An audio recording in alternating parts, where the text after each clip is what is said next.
Thank you for joining us today. This is a joint WIN Communications and Data Committee meeting. Our team just kind of decided we need to pull you guys together. And so I know we do separate meetings, but in this situation, we always report out on the labor market findings for the comms committee. And I thought it might be good just to have the data committee there as well. And then last month, Kevin presented the Macomb IT Skills Needs Assessment, and we thought it might just be a great opportunity for everyone to connect and be in the same spot. And so this is going to be a lot of data like thrown at you in a sense. Kevin's going to do a great job, but it's just going to be a lot. So if you have questions, just stop Kevin, type them in the chat. This is a fluid conversation as well. We have so much to cover that it probably will run over. And I know we only slotted an hour for this. If you can stay, great. If not, we are recording it and we'll post that afterwards. So if you have any questions, feel free to raise your hand. Type it in the chat. Otherwise, I'm going to throw it over to Kevin and let him get started. Awesome. Thanks, Alicia. And Alicia, if you wouldn't mind monitoring the chat for me, that would be very helpful. I want to make sure everybody's getting their questions addressed on time. And Alicia, if you would also confirm that my slideshow is being shown on screen. Yes, it looks great. Excellent, thank you. So again, I want to reiterate Alicia's point that we decided to do a joint session today between the Comms Committee and the Data Committee. We thought that there might be some value add in having both groups together, and especially because we are going to be talking quite a bit about labor market data, which is usually something presented to both of these groups. So we're very excited to try something new. We hope that it makes for a good sounding board for people to connect who wouldn't ordinarily connect. So with that, as Alicia mentioned, we do have a lot to get through. So I'm going to be trying to skip through slides pretty quickly here. But again, it will be recorded. And if you have follow-up questions afterwards, we will have a brief Q&A session, and then you can reach us via email as well. So a quick intro. I think I've presented to both of these groups before, but I'm Kevin Kranick. My educational background is an MBA from the University of Michigan Dearborn, and prior to joining WIN, which I started in October 2022, I spent 8 years with an opinion research firm specializing in survey analytics. So we're going to do a quick run through of welcome and introductions. And in the next slide, I'll be asking everybody to type some information in the chat. We'll be going over the Q2 WIN region labor market reports, some of the key takeaways there, the regional IT skills needs assessment that we did for Macomb, and then some Q&A and closing remarks. So if you would, please add your name, the organization you're representing, as well as whether you are typically in the data committee or the communications committee. That will help us with tracking afterwards, please, and thank you. So one of the quick things that Alicia and I both like to do with our committees is to remind everyone that this is a collaborative effort. So this is a really great opportunity. It's one of the biggest values that WIN delivers to the region, as well as to all of the partners, is the fact that we are able to collaborate and work together on different initiatives, different methods of outreach and data collection and aggregation, as well as reporting. And then specifically, the way that data has worked with communications before was extracting data from the labor market reports in order to develop pitch stories and be able to spread news about jobs information, hiring patterns that we're seeing in the area. And then lastly, this is a mastermind group for all of us. So please do take the opportunity with the two committees joined together today to hopefully make some new connections, take note of some names that you'd like to follow up with, and hopefully we can expand on that value that WIN's continuing to deliver. For those who are not familiar with our labor market reports, it is a compilation of multiple data resources that we source from the Census Bureau, from Lightcast, from local area unemployment statistics, and then also from U.S. Census on the Map. We're going to see a little bit of all of that today. So looking at the labor force overview, unemployment is looking really good still. There was a slight uptick on a quarter by quarter basis from Q1 to Q2 this year, but we are still seeing incredibly strong labor force participation. In fact, it's the highest we've seen since 2021. Across the Wynn region, most areas have recovered from the losses that were experienced during COVID-19. So lots of promising employment data that we are seeing in terms of quarter by quarter patterns within the Wynn region. So again, I mentioned that the labor force specifically did increase, although we did see a mild decrease in unemployment. But when we look at those two factors together, the combined output is that we saw an increase in unemployment by approximately 13,000 individuals, which represents a 0.4% increase. So if we look at the bottom center of the chart on screen here, we went from 3.9% unemployment in Q1 to 4.3%. Now, all of these figures are well within what has been a steady trend over the last couple of years following the pandemic recovery, where everything seems to be hovering between the low threes to the low fours in terms of unemployment rates, but still very consistent. We aren't seeing any radical changes upward or downward, but in terms of overall strength, we're still seeing a lot of very promising data from the Wynn region overall. Now, the latest trend in terms of job postings is that there has been a decline. And when we look at this chart from Q1 2023, so going back about 6 quarters almost, we have seen a pretty steep decline in total job postings. But when we contrast that with the unemployment rate, one of the items we might surmise is that a result of the decrease in job postings is that those jobs are being filled because the unemployment rate has been so incredibly low. Now, as indicated in the text here, it could also indicate a slowdown in economic growth, but only future trends will bear that pattern out, and we will be able to make a better determination as to whether this is a greater economic indicator or if it's just a regional function of the jobs and demand and employment statistics. Now, in terms of in-demand education levels, one of the very interesting points that we found in the annual reports from 2023 was that the overall demand for bachelor's degrees, careers requiring a bachelor's degree for entry, was nearly identical to the careers that required a high school diploma or GED. Now, what we've seen since then, going through Q2 2024, is that the gap has actually expanded again. So, whereas before there was only a 0.1% difference in demand for careers requiring a bachelor's degree versus high school or GED, now that gap has widened to 1%. So, it will be interesting to see over the next few quarters if that trend continues and we see a greater demand for more high school entry-level jobs, or if we see the bachelor's degree demand turn around and close the gap yet again. So just an interesting finding when we contrast the annual reports against the Q2 reports and the data that was borne out from those two.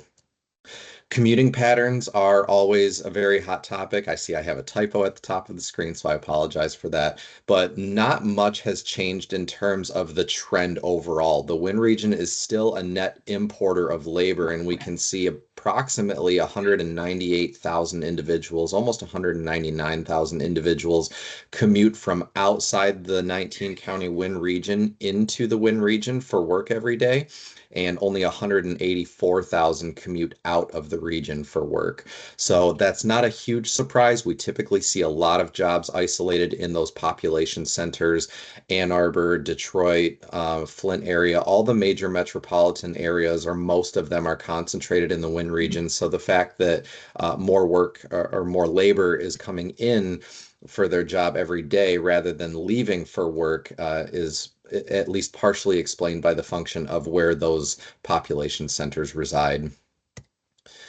If we get a bit more granular with this inflow outflow data, again, we see those population centers highlighted with Oakland, Wayne, and Macomb counties commanding the top three, both in terms of where residents work and where Wynn region residents live. Now, there is a little bit of contrast there. We see that Oakland County provides the most jobs in terms of total employment, whereas Wayne County is where most residents live in terms of the majority. So Not a huge surprise with the proximity of those two counties that they do probably share a lot of residents and workers, followed closely by Macomb and then Washtenaw. So again, we see where those population centers are creating and providing a lot of jobs for residents, being able to keep people employed where they don't have to commute out of the area. We can see that for where residents of the Wynn region work, only 12.8% work outside of the counties mentioned or listed in the chart here. So not a lot of labor or residents leaving the Wynn region for work each day. Now, in terms of the top posted jobs, this is typically an area where we don't see a lot of movement. And in fact, if I were to go back through the last several years of labor market data, I think this would be pretty consistent across the top three or top four, where registered nurses always seems to come out on top in terms of the job with the greatest demand. There is always a need for more registered nurses. And then as well, with Michigan's economy being very reliant on the tourism industry, we see a very high demand for retail salespersons. So those two occupations are typically both within the top three, if not the top five. Um, and then we see that closely followed by first line supervisors of retail sales workers, again, highlighting the robust activity in the tourism economy.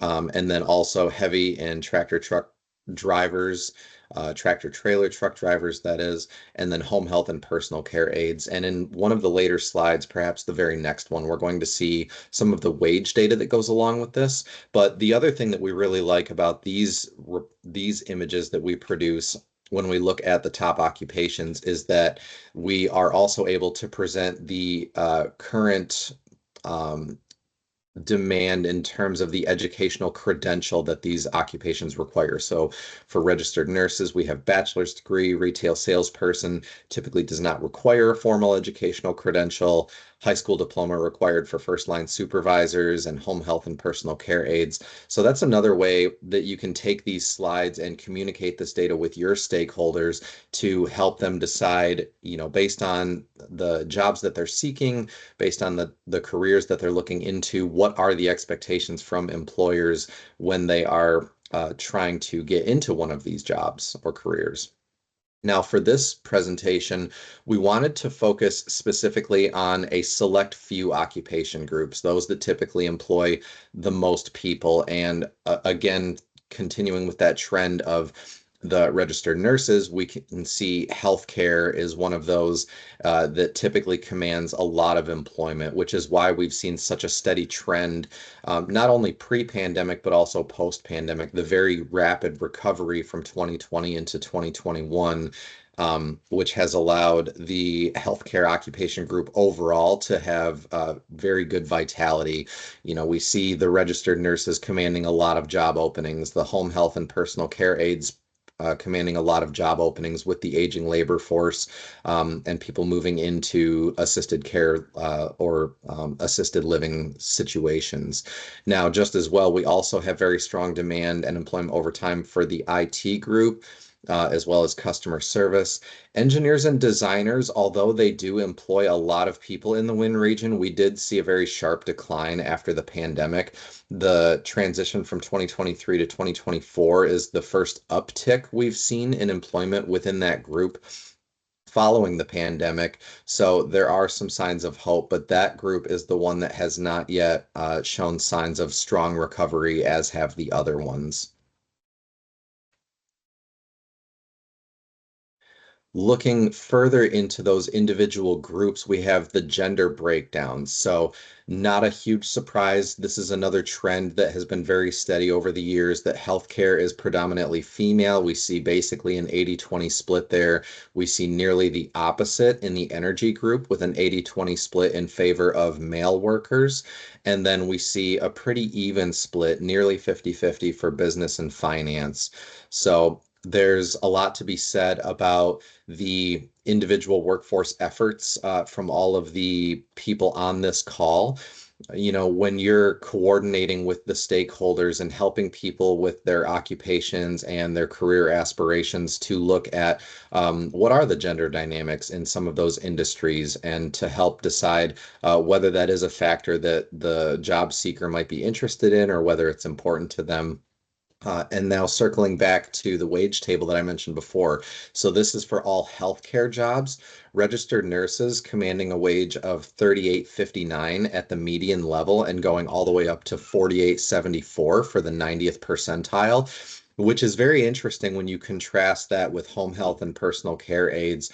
You might recall that both of those were in the top five in terms of total job postings. And so for home health and personal care aides, the previous slide that we looked at indicated that registered nurses would require a bachelor's degree, while home health and personal care aides would only require a high school diploma or equivalent. And I think that really is reflected in the median wage gap between the two, where we can see nearly $25 per hour difference in one versus the other. But there's also excellent wage opportunities for others, such as licensed practical and licensed vocational nurses, LPNs. And then we also have radiologic technologists and technicians and clinical laboratory technologists and technicians. So a lot of healthcare roles do offer very strong wage opportunities, but additionally, for those looking to make inroads or possibly gain some valuable experience leading into those careers, there are a lot of other entry-level occupations, such as home health and personal care aides, MAs, nursing assistants. So it really is quite a diverse occupation group with lots of opportunity based on where an individual job seeker might be in their career. Some of the top in-demand skills for healthcare include nursing, medical records, being able to track vital signs, as well as radiology. A lot of employers are looking for foundational skills, including communication, leadership, customer service. And then some of those top in-demand certifications include RN, CPR certified, LPN. And then for information technology, we have things such as agile methodology, project management, and SQL. And again, we see strong employer demand for communication management. And then a little bit of nuance specific to IT is that problem solving and troubleshooting area. In terms of skill development, with certifications including CISS, security clearance, project management, and then CompTIA.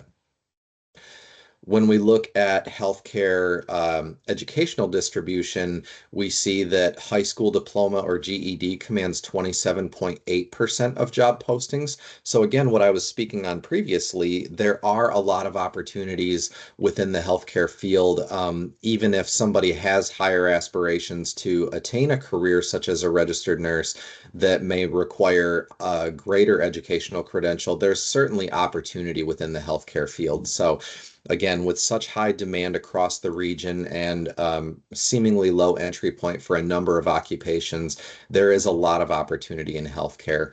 We also provided some of the top posting employers here and then the number of job postings by city. So, of course, right in line with the correlation we typically see with urban centers, we see Detroit, Ann Arbor, Lansing, Jackson, Dearborn, rounding out those top five in terms of where those jobs are located. So that brings us just to the end of the labor market Q2 recap. I do want to take a brief pause and see if there are any questions related to that before we jump into the larger report, which is the summary of the Macomb IT skill needs assessment. So Alicia, if you wouldn't mind fielding any questions from the chat, or if anything came up while I was speaking, it looks like I'm nearly at the 20-minute mark. So I'll go ahead and take a brief pause. Thanks, Kevin. I don't see any questions, but feel free to raise your hand as well. I just put in the chat, questions to think about to spark your interest. What questions might you have for the data team about labor market intelligence? And this is kind of for the end of the meeting, but what other topics would be interesting for us to cover for data or comms or both? So. Yes, exactly. And thanks for plugging that, Alicia. We do have a slide at the end where we do want to take suggestions from both committees in terms of what topics of interest are going to be most likely to keep everybody coming back so we can keep the dialogue going.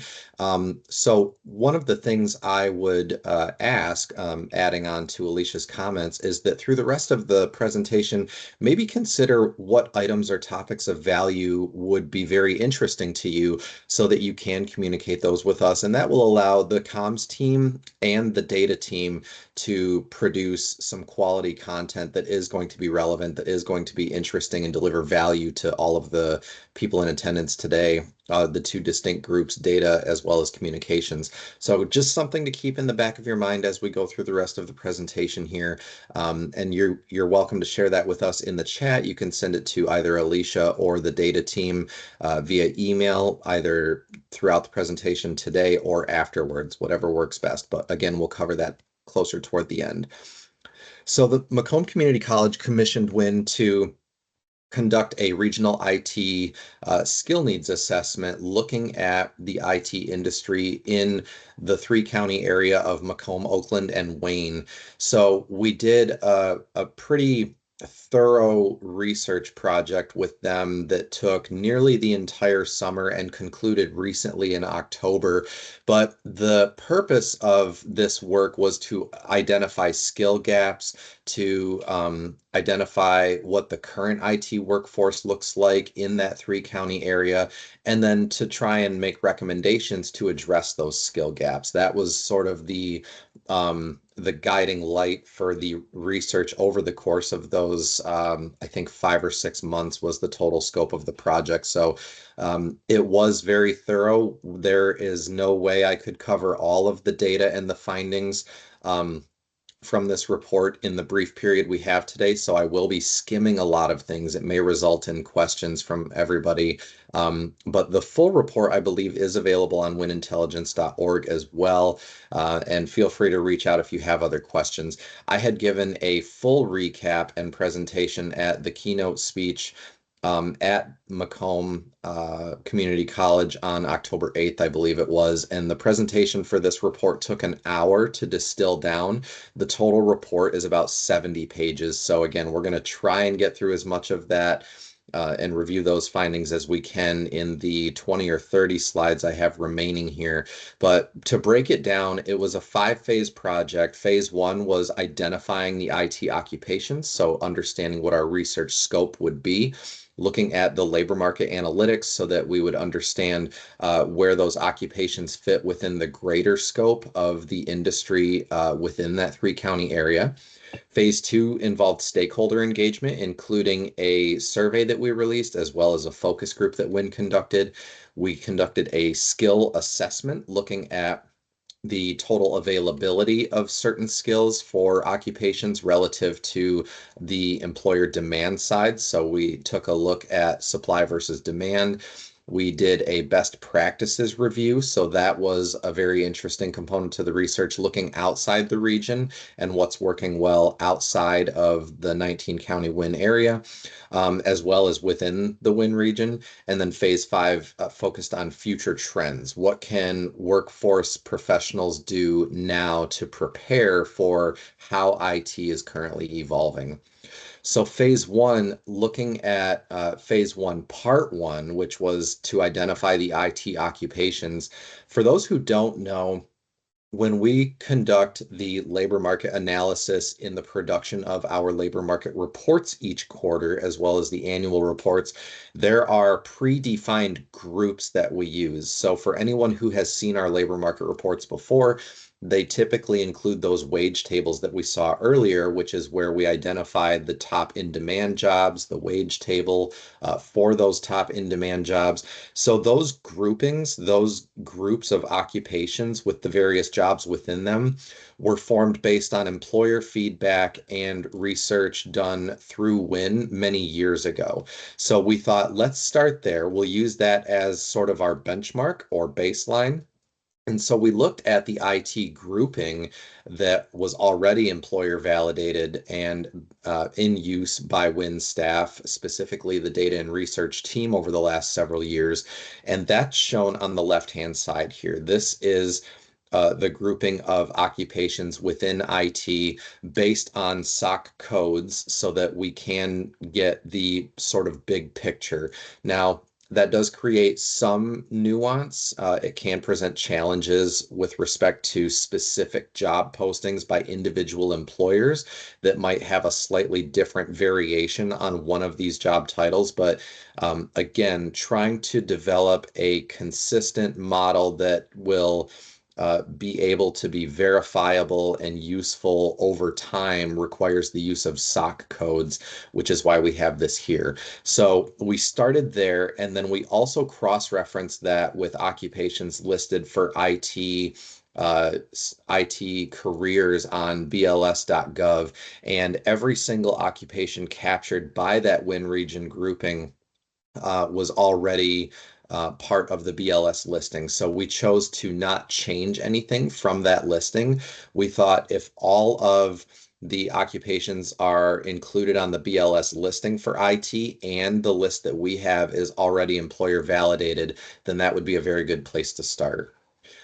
So what we also sought to do, and I mentioned this in the previous slide, is we compared the supply versus demand side. So looking at the skills, it was a comparison of the percent of total profiles against the percent of total job postings where those skills were listed. And we'll see an example of that further into the presentation where we actually clipped one of those occupations and presented them side by side, the percent of total profiles versus total postings.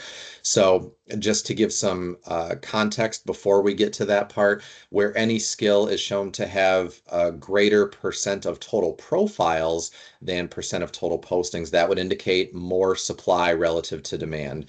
So to help conceptualize this, when Lightcast does all of their data scraping in order to provide the data, what they're doing is they're looking at online profiles. So whenever a job seeker sets up a profile on maybe an individual website like Indeed.com and they have different skills listed, the web scraper is going to pick that up. So again, where we see more profiles listing a skill compared to employers who are posting with a requirement of having that skill, that's an oversupply relative to the demand that's present.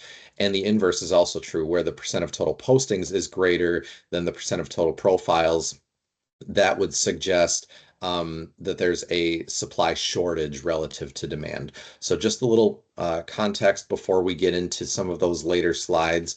And we also did a breakdown of common skills versus software skills, as well as specialized skills. And we did highlight some of the most frequent skills identified in that analysis. So for common skills, that would be a shortage of communication, management, and problem solving. For software, it's API, Microsoft Azure, and Python. And then specialized skills include computer science, agile, and debugging.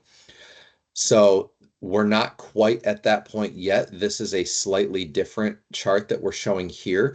Another component to part one of phase one, the IT occupation review, was looking at keyword analytics. So one of the nice features with Lightcast data is it allows us to look at specialized skills as well as the other skill groupings and be able to see what the current demand is within that 3-county area relative to the projected growth. So we chose to focus on just this short list here, not quite 10 different skills, but it again highlights where the shortfall is. Now, one thing I like to point out, and this is very important in the field of research, is that and it's a phrase that I think has been overused, and I'm sure many people have heard it before, but correlation does not equate to causation. And one of the really easy ways to highlight that is all of these skills listed here indicate that they are very high in demand from employer job postings. But if we look back at the previous slide, comparing the percent of total profiles to the percent of total job postings, if every person in attendance here had some sort of influence on people who have these profiles set up on job posting websites. If everybody here were to encourage those individuals to add these skills to their profile, the Lightcast data would fundamentally change because those skills are now listed, whereas they currently are not, which would then indicate that there is not a skill shortage. So it's an imperfect way of measuring that statistic, but it is one of the most reliable ways to gauge that data simply because Lightcast is so robust in their methodology and their data analytics. But I just like to make that point typically that 1 plus 1 does not always equal 2 in terms of analyzing this data because of how it is sourced and because it is an imperfect measure. So just keep that in mind.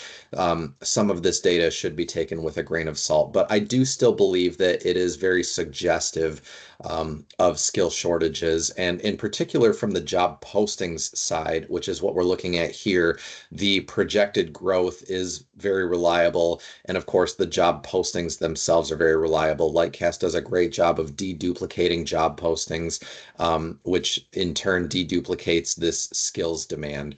So with that, some of the key takeaways here are that Microsoft Azure, that's been mentioned a few times already, that has very strong growth potential in addition to being one of these top 10 most in-demand skills. We see a very high demand and growth potential for automation.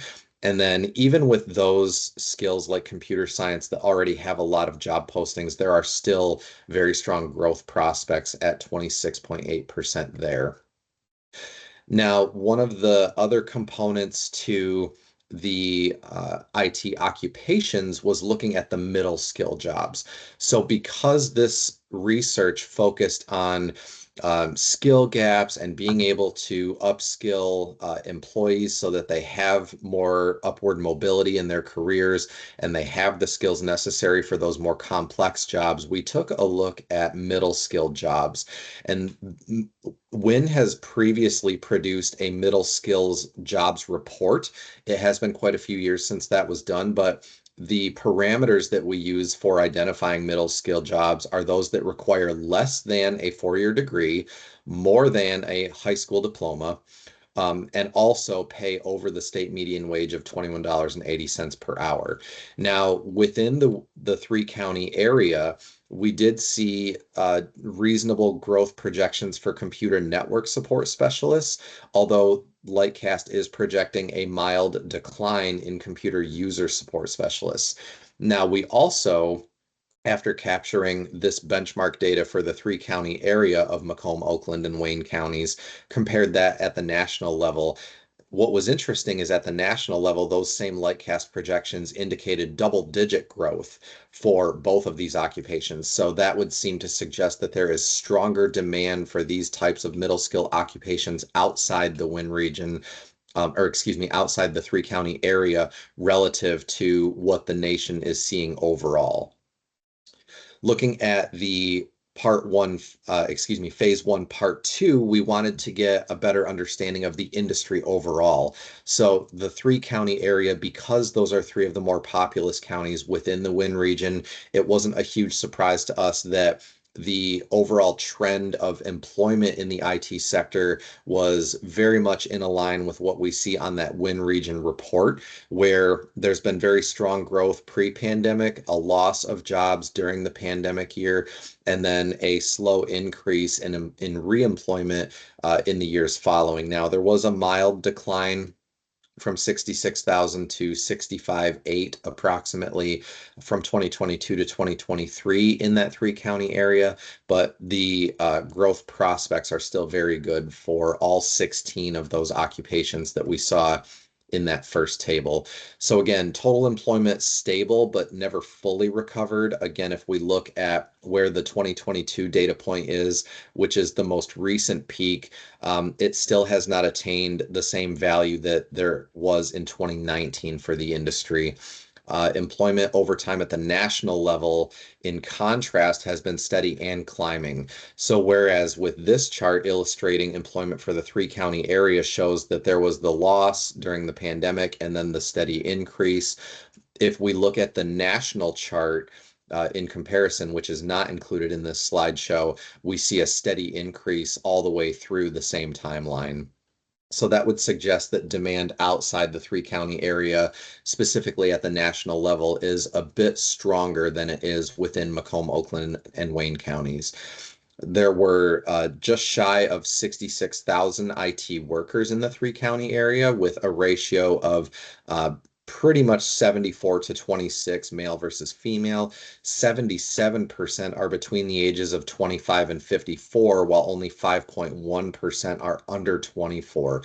And this goes back to the point that we were making previously about those middle skill occupations. Where can workers begin if they want to have a career in IT, knowing that the current demographic makeup includes a very low percentage of younger workers, those who would traditionally be still within college age, or perhaps only recent college graduates. So that's something that's going to circle back. In addition to us speaking about that in the context of middle skill jobs, we will also see how that plays into the projections as we get into the later slides as well. And then the IT workforce is 65.9% white. In terms of top posted jobs, there has always been a very strong demand in the WIN region for software developers. That has been consistent over the last several years. And in fact, if we were to go back to the top posted jobs for the WIN region overall, we would see that software developers is very strong in demand at the WIN region level. This, again, is just for the three-county area. Now, another interesting item that we observed was that certain occupations had stronger demand at the national level than within the three-county area, including computer network architects and web and digital interface designers. So one of the other things I'd like to point out is that if we look at the legend provided on this slide, there is only one occupation within the top 10 that requires less than a bachelor's degree. This is something that's been very consistent over time, is that within the IT workforce, you see a much greater demand for a higher educational credential overall than what we see with, for example, the healthcare occupation group in contrast. So for workers or students or job seekers that want a career in IT, I think it's important to manage expectations and know that a lot of employers do demand a bachelor's degree for that entry level education. Although within the computer user support specialist, that may be a very good inroads to working up into one of those other careers that requires a higher educational credential. Phase two, the IT skill needs assessment. This is where we began with the survey, and the survey that we developed was used in alignment with other research that we identified from the World Economic Forum. And this allowed us to have a baseline for which we could compare our own results. There were over 1,300 participants that were solicited for this survey. We collected close to 50 responses. We were hoping for a more robust response rate, but it was still a very insightful data set that we were able to work with afterwards. The survey was developed with 22 multiple choice questions. Again, several of those were influenced by the report that we had reviewed from the World Economic Forum relating to IT occupations. And then we also had the focus group that we facilitated with participants from that survey. Some of those key findings included time spent with the current employer. And this is where I mentioned that we were going to circle back to some of those earlier data points relating to middle skill occupations, as well as revisiting the very low percentage of young workers in IT. So one of the uphill battles that those workers are going to face based on this data, and bearing in mind that the N value or the sample size for this particular question was only 45 respondents, but of those 45, more than 10 years commanded the responses. So over 50% of respondents from the survey indicated that they've been with their employer more than 10 years. So when we consider the hiring landscape for IT workers, it's important to, again, manage expectations with those job seekers because they are looking to join a workforce where there is a very high level of experience with a lot of current employees having greater than 10 years, not only of job experience, but with their current employer. So that is very suggestive of how difficult it can be to break into some of these occupations. We asked a similar question about years of experience in IT specifically, and again, we see that very consistent result of greater than 50% of respondents indicating that they have more than 10 years of experience. So this can be an industry where it's hard for a young person to break through, not only because they might be fresh out of training, but also because they are in a job market that is littered with people who have greater than 10 years of experience and greater than 10 years with a given employer. Now, another item that we can surmise from those that have been with an employer that long is that there's also probably very little turnover within IT occupations. So that would suggest that once a person is with an employer, although their job prospects to stay employed with that same employer are very strong, it would also suggest that there's very little turnover, which means lesser opportunity for workers who are just entering the workforce within IT. Looking at the data that we built around that World Economic Forum report, we wanted to identify the most important emerging skills. And it was very interesting to see the employer perspective on this because critical thinking and analysis was not the first item that would have came to my mind when I think of careers in IT. The second item, reasoning, problem solving, and ideation, makes much more sense to me, but it's very interesting to see that the employer perspective is critical thinking. And that was a theme that also came up again and again, including in the focus group. Some of the other items in the top five there: resilience, stress tolerance, and flexibility, as well as analytical thinking and innovation. So employers are really looking for a very well-rounded individual, and I think a lot of that does tend to come with experience. The experience component will be seen in a later slide when we look at the focus group findings, where a lot of the employers who participated in the focus group indicated that real world experience is very important to them when they are considering a new candidate.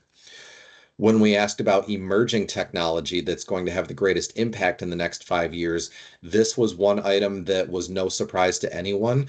With the introduction of generative AI back in 2022, I believe, or perhaps 2023, when ChatGPT was first released to the public, I think it was no surprise that it caught as much media attention as it did. And so to see that reflected in the survey results was meaningful, but not necessarily surprising. It's been very interesting to see the workforce side of this and see the increase in job postings, which will also be highlighted in a later slide, for the increase in demand related to artificial intelligence and generative artificial intelligence. But two other items that were consistent in the focus group and the survey here was encryption and cybersecurity, as well as cloud computing, and then a few lesser items, including big data analytics and the Internet of Things and connected devices. We also wanted to identify the preference for learning new skills. So this may be applicable for both groups here today. When we were looking at how people wanted to engage with content, how they wanted to have material presented to them in a learning environment, we now see that online courses command the majority. So over 30% of respondents indicated that they would prefer an online course for learning new skills. That was closely followed by workshops and on-the-job training. And then we saw a pretty steep drop off where only 12.5% indicated self-study as their preference. So between online courses, workshops, and on-the-job training, we see a pretty diverse response from all of the participants in terms of the modality that they prefer for attaining new skills, whether that be an in-person environment, an online or virtual environment, the types of work that can be achieved within either of those, and then having some hands-on component with that on-the-job training. So pretty diverse responses, but I think taking everything in conjunction, it, and we will see this in one of the later slides for, I believe, phase 4 or 5, is that a lot of employers and a lot of the research suggests having a balanced approach. Now, we also looked at certifications that enhance employability. So this was very interesting because it allowed us to validate the survey findings against Lightcast data. So for those items highlighted on the right, those are the same items you can find on the left, which was from the survey. So even within the Lightcast data itself, we see a lot of the same items indicated. Some of the, and this is yet another opportunity that I'll take to point out that the Lightcast data is not perfect. It is imperfect because of the definitions they use, because of the taxonomy that Lightcast leverages. We see items like security clearance and secret clearance. Those frequently come up in terms of job postings, but it's not as meaningful to somebody who isn't intimately familiar with the IT landscape. So that's why some of those items would be excluded, as well as something that might be more of a default expectation, such as having a valid driver's license. So again, some of these top items that the survey respondents believe enhance employability and which align with the Lightcast data are Microsoft Certified Professional, AWS Certified Solutions Architect, and then Cisco Certified Network Associate, followed closely by CompTIA, which is a very common one. So a very close alignment in terms of the survey findings with the Lightcast data. We also looked at the most significant challenge in IT talent acquisition, and this was sort of a pivotal moment in the survey review for the data team because we saw that the very top response by a reasonable margin was a lack of qualified candidates or limited talent availability. This was very interesting to us because when we look at Lightcast data and when we're working on the labor market reports each quarter, especially with the current employment landscape, with the unemployment rate being as low as it has been, the fact that lack of qualified candidates and limited availability of talent arise as the top response was very interesting and something that we wanted to explore further. So we retained that and looked at this item in the focus group as well. The other two items that were near the top were the perception among workers that your salary and bonus incentives are too low, as well as limited promotion and career development opportunities. So again, with imperfect data, and especially when you're comparing across multiple data sets, you see things like respondents indicating limited promotion and career development opportunities. But when you contrast that with the same survey respondents who indicated they've been with their employer for 10 years or more, I think it does beg more follow-up questions. But again, I know we're trying to run through all of this very, very quickly. I see that I'm down to just 14 minutes here, so please do keep those questions for the end, or feel free to interrupt if needed. Looking at the question we highlighted before, what does a qualified candidate mean to you? Because we wanted to validate why there was such a strong indication that there's a lack of talent availability for those survey respondents.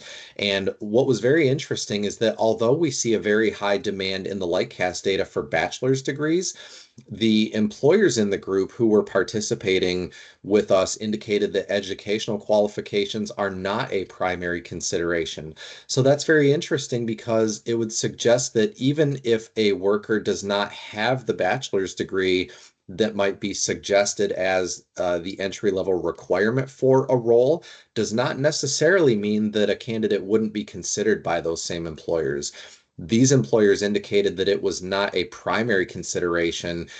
They are more concerned with actual skills and ability to perform the job, which is why they indicated that their hiring decisions are tailored individually. So while they consider years of experience and generic skills that the employee brings to the table, they were more concerned with the cultural fit of the employee and whether or not they would be a good addition to the team overall. The employers also indicated certain issues with hiring, such as keyword stuffing in the resumes. So I think that's important to consider when anybody is working with a would-be job seeker who's looking for a career in IT, because these are the things that employers are looking for, as well as the things that they are cognizant of, such as keyword stuffing that might exclude an otherwise qualified candidate from consideration. We also asked about observations about the readiness and preparedness of recent IT graduates in entry-level positions. And this is where, again, they highlighted that specific skills were going to be important as well as specialized expertise. But this is where we sort of had our aha moment where we were able to get additional context around why employers have the sentiment that it's difficult to find a qualified candidate. And that's because we were starting to see this theme unfold within the focus group that IT is very highly fragmented. The nature of the work can be very different from one employer to another, and even within the same employer from one role to another, the skills and the expertise needed can be very different. And that's why one of the most important things that was captured, not only within the survey, but within the focus group, is for a candidate to have a portfolio that showcases their specific skills and what they bring to the table. So, in terms of overall career readiness and preparedness, it has much more to do with the skills that the employee brings to the table and their ability to demonstrate those skills than the educational credential they may or may not have. So, that's very insightful data that we picked up from the focus group that helped us address the questions we were left with following the survey. So phase three, the IT skill needs assessment. This is where we spoke earlier about the frequency in profiles versus the frequency in job postings. And the example that I had given previously is that if every career counselor went to their student or their job seeker and said, we need to add computer science to your profile, well, then we would see the next iteration of the Lightcast web crawler picking up a much higher incident rate, or excuse me, occurrence rate of computer science, which would then suggest that that skills gap no longer exists. So this is imperfect data, but it does give us a proxy for measuring skill gaps across the IT industry. And in this particular example, we used a software developer. It's very easy to see that there is an undersupply of computer science skills and an oversupply of software engineering in contrast. So this makes for a very nice, quick, and easy reference to see agile methodology, there's a shortfall. Debugging, there's a shortfall. And I know we've mentioned agile a few times now, so certainly there were several themes and common threads throughout this report, through all of the phases that indicated where those skills gaps existed and what needed to be done to address them. We then broke them into common skills versus technical skills and frequent gaps versus infrequent gaps. So for all 12 to 14 of those original occupations, we compared all of these charts. So in 7 more minutes, I'll come upstairs. All right, thank you. So then that brings us to phase four, the best practices review. We wanted to identify what other institutions, what other organizations were doing. And by and large, the most common theme across all of this was that there needs to be very strong collaborative efforts. And that's, again, one of the reasons we thought it would be great to have a joint meeting with the two committees today, because this was such a strongly supported finding from the research, is that whether you are an employer or you work in education or policy or research, it needs to be a collaborative effort. Employers need to come to the table and state what their demands are, what they are looking for in order to fill those roles and be able to be as productive as they can be. They need to communicate with educational providers and institutions to tell them this is what we are not seeing from the candidates and we need it, or this is what we are seeing and it's working, so that education can adjust their curriculum accordingly. And then for policymakers and researchers, they have similar roles. They need to be involved with employers and educational providers as well, much like Win was involved in this research project to provide these insights.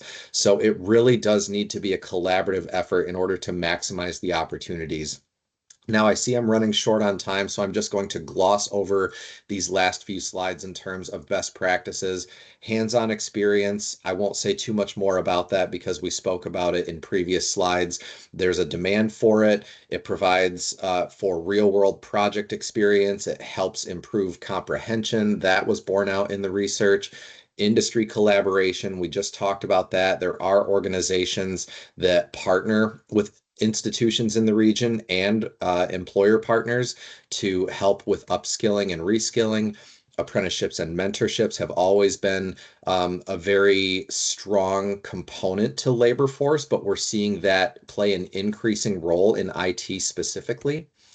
And then there were specific training protocols that we were able to bear out from the research, including boot camps, web-based learning, and problem-based learning. And again, when everybody has a chance to review these slides, I think you'll find that there are many common themes throughout the research. Cohort-based training courses were included as well. So the future trends, which technologies, which skills are going to be most in demand? Again, no surprise, artificial intelligence, very much in demand by employers, cybersecurity, immersive reality technologies, and cloud computing. All of those were further validated in the additional research we did. The slide on screen now is a chart pulled from Lightcast showing the increase in monthly job postings for the skill generative AI. So there was a greater than 100% increase in job postings, including generative AI, as found on Lightcast. Other reports, this one from CB Insights, indicated similar increases in demand for digital trust and cybersecurity. And so, rounding things out, wrapping things up, several challenges emerged. Employers are very specific. The IT industry is perhaps overly specific with regards to what each individual employer is looking for. This issue is compounded by how quickly IT is evolving and the timeline needed for course design as well as curriculum development. So those two tend to be antagonistic to one another because it takes time to develop curriculum. But by the time that curriculum is developed, there are already new changes within IT because of its rapid evolution. And then there's also considerations and concerns for, can we fill seats in these courses? So curriculum development timeline outpaced by technological change. The current IT workforce is highly experienced, and the market is dominated by those who are older and possess a bachelor's degree and have been with an employer for quite some time. Total employment for the three-county area has been somewhat unstable in IT, but not overly unstable. And then turnover tends to be very low. Again, with most respondents indicating greater than 10 years of experience. Talent development needs to be a collaborative effort. Industry and specifically employers need to communicate and work closely with higher ed institutions to communicate their needs and provide that opportunity for higher ed to respond with their timeline. The learning experience needs to include several modalities to enhance skill retention, such as boot camps, web-based learning, cohort-based classroom models. And then that blended opportunity of hands-on versus virtual learning, as well as making sure that candidates have an opportunity to develop a portfolio that can showcase their specific skills and interests and where they would like to pursue a career. The apprenticeship model was found and validated within the survey to be an option to promote the talent pipeline, given sufficient employer input and participation. And then the partnership organizations outside of industry and education can provide additional training opportunities. So, I think that rounds us out. I almost hit the mark exactly. I see we have a few minutes for closing remarks and next steps. Alicia, I do not have the next meeting date for either of us. As far as the data committee, we will provide that in a follow-up email for everyone. It will be late May to early and perhaps mid-June, depending on the WIN calendar, but we will communicate that as soon as we have it finalized in the next couple of days here. So Alicia, anything that you'd like to add before we turn it over for questions? No, I think people can start asking, raise your hand or put it in the chat. But I just want to say, great job, Kevin. That was like rocket speed for all the time that you've spent on all of these reports, you and the data team.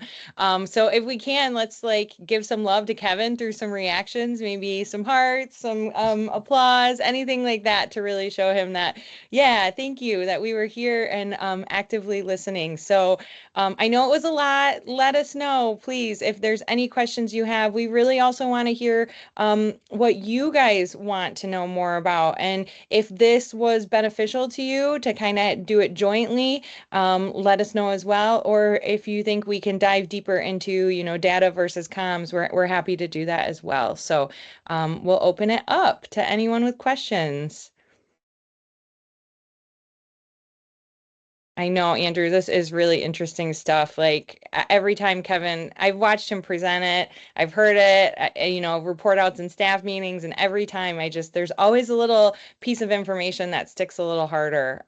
So yeah, great stuff. Well, Kevin, you did a fabulous job. Nobody has any questions. We will send this recording out. We will also share the presentation. Obviously, I linked the reports too in the chat if you need those. But yeah, we're here for you guys. If you have labor market questions or skill needs questions for IT or anything, around any in-demand occupations, please let us know. We're happy to support you. And remember, as a WIN board member, you you get data requests. You can ask us for data requests at any time, and our team will churn those out for you. So I will throw that data request form in the chat as well so that you can fill that out. And I don't think I have any other comments. Oh, the next comms meeting will be February 21st. It's a Friday at 10 a.m. Yeah. Oh, thanks, Christy, for sending out the data request form in the chat. All right. Well, thanks, everyone. Have a wonderful Friday. Happy Thanksgiving to everybody. Be safe out there. Stay warm. Great job, Kevin. Thanks, Alicia. Thanks, everybody. Take care. Thank you.